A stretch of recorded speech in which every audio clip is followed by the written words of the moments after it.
warisan yang paling mendasar itu kan sebenarnya kalau dari secara struktural kan akhirnya polisi terpisah. Tapi yang paling fatal itu sebenarnya polisi sipil itu tidak akan pernah, harapannya kan watak militeristik itu kan kemudian ditinggalkan oleh polisi sejak secara struktural dia terpisah dari TNI kan. Nah, tapi persoalannya kemudian secara kultural kemudian di kepolisian watak militeristik itu tetap terbawa hingga sekarang. Jadi yang sebenarnya kan semboyan polisi itu kan di mana-mana seluruh dunia itu kan to serve and to protect humanity. Untuk melayani kemanusiaan, untuk melayani dan melindungi kemanusiaan. Nah, tapi watak militeristik, kekerasan yang dulunya menjadi ciri khas yang diadopsi misal di militer itu juga ke bawah di kepolisian sampai sekarang.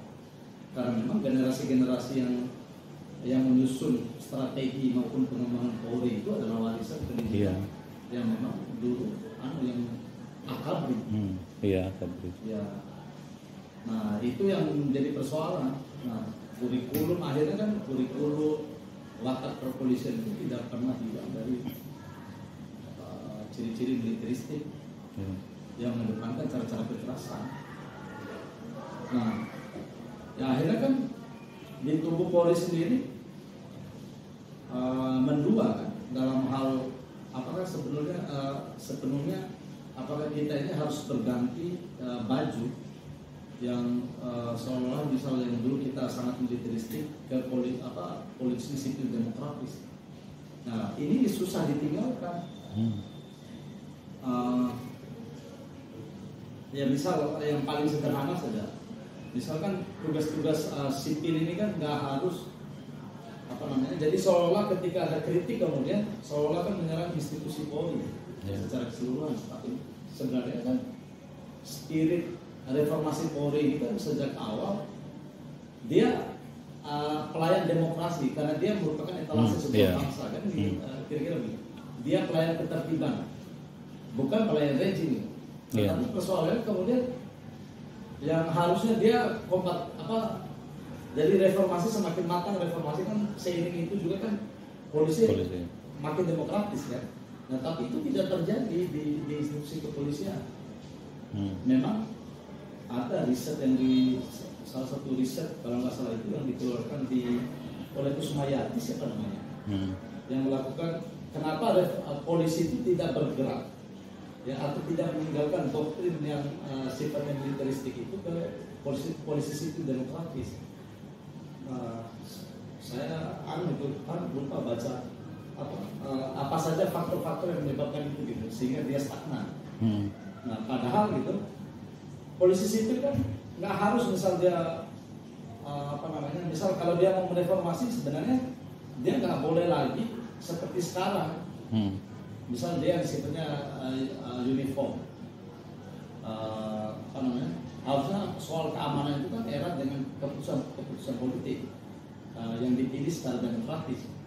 Tapi ada asumsi kalau di disertasi itu di buku yang disertasi di Oxford apa di mana itu, Sheffield kalau nggak salah. Jadi karena memang juga secara umum gitu, karena juga demokrasi kita itu juga nggak beranjak kualitasnya. Makanya wajar kemudian polisi itu juga tidak beranjak kualitasnya. Karena secara umum watak demokrasi kita itu juga tidak sepenuhnya demokratis, tapi pseudo demokrasi malah yang ada sekarang. Itu juga yang ada di Polri. Jadi tagline misalnya presisi tagline apapun posisi itu hanya slogan. Secara esensinya nggak berubah. Karena memang polisi itu merupakan perpanjangan tangan dari rejim dari perpanjangan tangan dari kultur militeristik, kemudian kualitas kepemimpinan secara nasional. Kalau sejauh-jauh saja sekarang supaya polisi itu dicintai. Bagaimana ceritanya anak yang nangis saja ditakut-takutin dengan polisi. Orang menanamkan polisi itu adalah sisi lain terang gitu. Ya kan? Untuk menggambarkan dia kekuatan yang kira-kira akan membungkam. Jadi sejak kecil itu memori kolektif kita itu kan dicekoki bahwasanya polisi itu adalah seseorang yang harus ditakuti, Iya, bukan dicintai, ya kan? Nah ini juga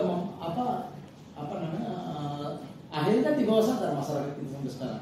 Ya polisi itu ya pasti ribet dan dia orang yang harus ditakuti, bukan kemudian menjadi partner bagaimana kita menciptakan ketertiban sosial. Nah kultur itu, ini juga tergambar dari kultur internal Polri sendiri kan. Di samping masyarakat juga yang merespon, apalagi misal legitimasi asumsi sejak kecil itu dibangun di bawah sadar. Kemudian masyarakat juga kan membandingkan realitas sekarang, kualitas Polri sekarang. Nah misal kasus-kasus yang sekarang yang melegitimasi asumsi itu kan akhirnya, yang masyarakat kemudian kan tidak menerima polisi itu. Misal apapun yang dilakukan polisi kan tidak menerima, walaupun masyarakat merindukan sekaligus membenci pada saat Iya, itu. betul. Nah di internal Polri sendiri seperti itu kulturnya kan, bakal militeristik, tidak pernah ditinggalkan, kultur hormat, seragam, uniform, apalagi bisa di tubuh brimob misalnya. Iya. Ya, ataupun yang itu kan militer benar itu, doktrinnya kan, atau sabaran misalnya, ataupun dalmas ya, untuk fungsi pengendalian massa. Tapi sebenarnya citra polisi kalau secara itu sebenarnya kan ada dua bagian kan, di lantas sama di reskrim yang paling esensial. Iya. Nah, citra itu mulai di situ. Nah, secara struktural juga memang harus kita diskusikan. Mungkin kan? Iya. Memang akhirnya memang soal kepolisian ini memang juga sangat relevan kemudian kita tinjau kembali ya, misal di bawah presiden atau di bawah kementerian atau di bawah pemerintah daerah. Misal soal keamanan, misal soal menentukan daerah yang aman apa tidak, itu nggak bisa keputusan polisional itu, tapi itu keputusan politik. Dan itu meminta pertimbangan dia. Itu kan sekarang polisi kan secara sepihak menyatakan aman tidak aman. Ya kan? Padahal menyatakan aman tidak aman itu bukan keputusan yang menjadi kewenangan polisi harusnya. Dia harus menjadi keputusan politik. Dan itu harus keputusan politik itu harus dipilih oleh rakyat. Iya. Ya, harus dicoba sebenarnya. Bagaimana kita men-switch ulang bahwa polisi ini tidak seragam gitu. Bahkan mungkin juga pengawasan polisi itu juga terpisah. Misal propam itu memang harus dipisahkan gitu. Iya, di luar lah gitu ya. Iya, supaya kemudian tidak korosif gitu. Iya. Jadi memang, tapi sebenarnya kan harapan itu kan ada di Kompolnas. Iya. Kompolnas menjadi bagian dari masalah, kan itu menjadi persoalan kan. Misal kayak Sambo kemarin, bagaimana bisa ketua Kompolnas itu kan memberikan statement-statement yang sebenarnya itu terlalu teratur, kemudian itu ternyata sangat partisan. Iya. Bahkan ya orang-orang yang dianggap perpanjangan tangan apa yang ada di polisi sekarang, bukan kemudian yang menjadi mitra kritis untuk Polri untuk melakukan koreksi kan.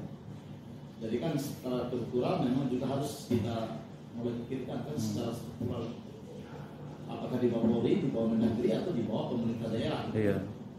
Jadi ini penting untuk dilakukan. Nah, karena memang juga yang harus kita karena ancaman polisi bukan bukan lagi soal wilayah yang kira-kira ancamannya simetris ya, tapi juga ancaman sudah asimetris.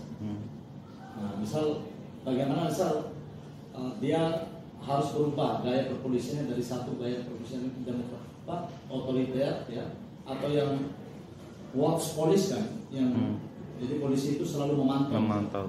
Nah, kan harus ditinggalkan misal seiring dengan diadopsinya kepolisian masyarakat atau komuniti polisi itu. Iya. Nah, gaya perpolisian itu juga selalu harus berubah. Nah, sesuai dengan ancaman gitu. Tapi persoalannya kan gaya perpolisian kita kan nggak pernah berubah. Iya. Soal struktural, ya kultural. Nah, ini yang paling penting kan. Tapi kalau soal mungkin secara substansi mungkin memang DPR juga harus mulai memikirkan perubahan-perubahan secara gradual. Ya artinya tentara saja bisa berubah gitu. Kenapa kemudian polisi itu anti reformasi?